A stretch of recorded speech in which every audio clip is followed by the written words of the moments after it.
göstərdiyim qədər pürüzsüz deyil. Bir şeyə qərar vermək istəyəndə bir metod istifadə edirəm mən. Toz pəmbə deyil. Bu tam olaraq ruhumuzun çöküş yaşadığı o an. Burada əslində onu düşünürəm, amma düşünmədiyimi düşünürəm.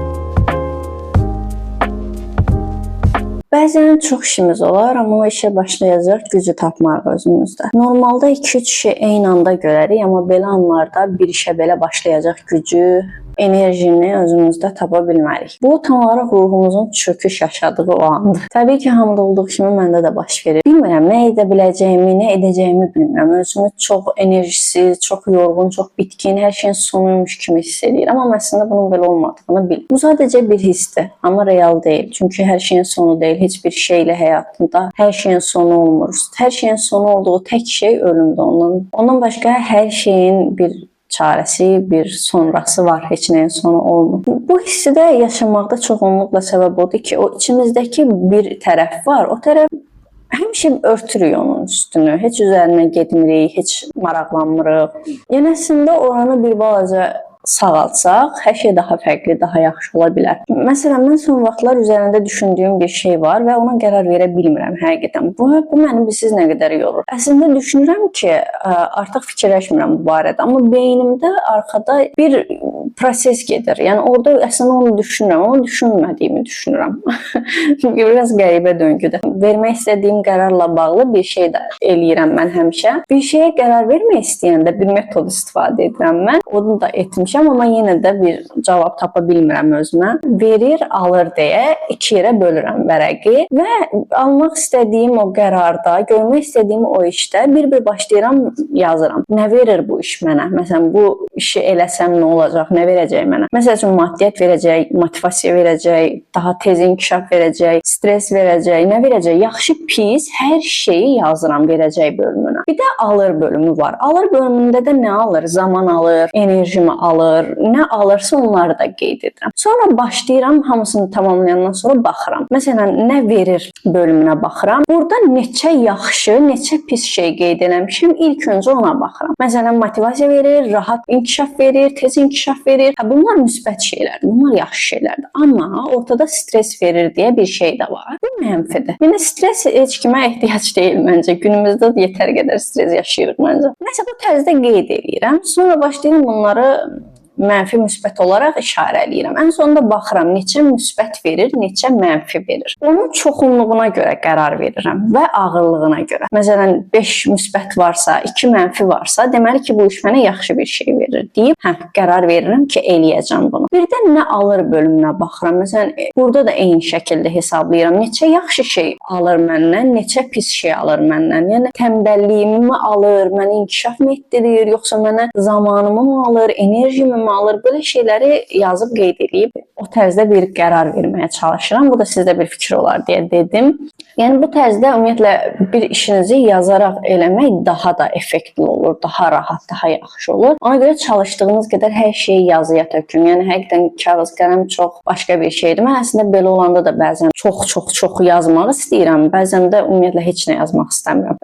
Bəzən də belə artıq son vaxtlar video çəkirəm deyə son bir ayda ancaq belə hiss edəndə dərhal kameranı açıb video çəkmək istəyirəm. Tam olaraq mənim onlayn günlüyümdür da bu YouTube-da. Özümü tam və olduğum kimi yansıdıram və bu mənə çox yaxşı təsir edir məncə. Bəzən həqiqətən yox olmaq istəyirəm. Amma necə yox olmaq istəyirəm?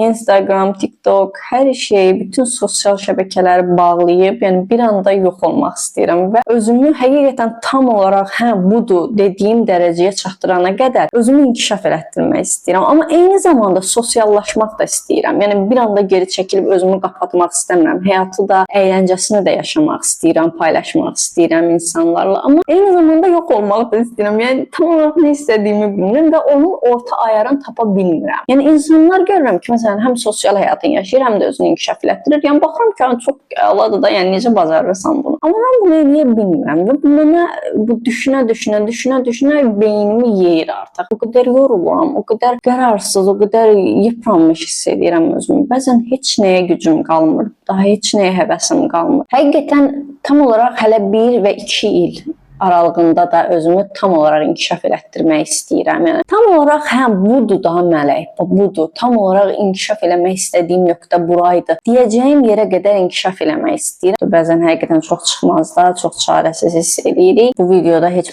belə motivasiya verə bilməyəcəm.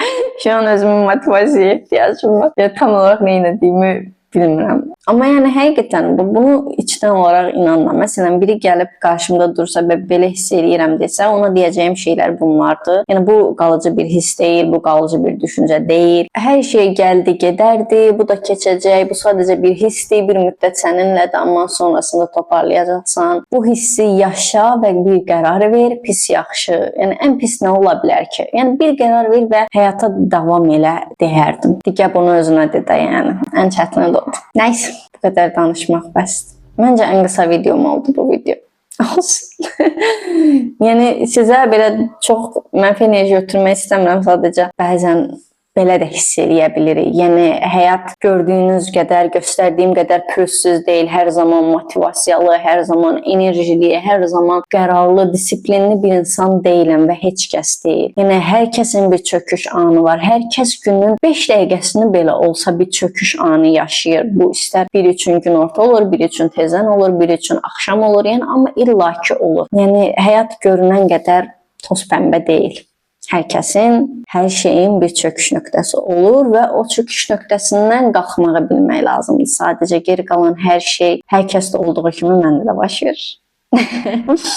Nəysə, dinlədiyin üçün çox təşəkkür edirəm. Baxacağam ki, buna baxış gəlib və düşünəcəm ki, kimlərlə oturub dərdləşmişəm. Yəni düşünün ki, indi bəlkə də 30, 50, 60, nə bilim, bəlkə də 5 baxış gələcək və mən düşünəcəm ki, 5 insanla oturub dərdləşmişəm bu mövzuda. Özünü çıxmazda hiss etdiyin an özünü yorma və otur sadəcə o anı düşün, o hissi yaşa və o andan çıxmaq üçün əlindən gələn hər şeyi elə. Səni çox öpürəm. Özünə çox yaxşı bax. Hələlik.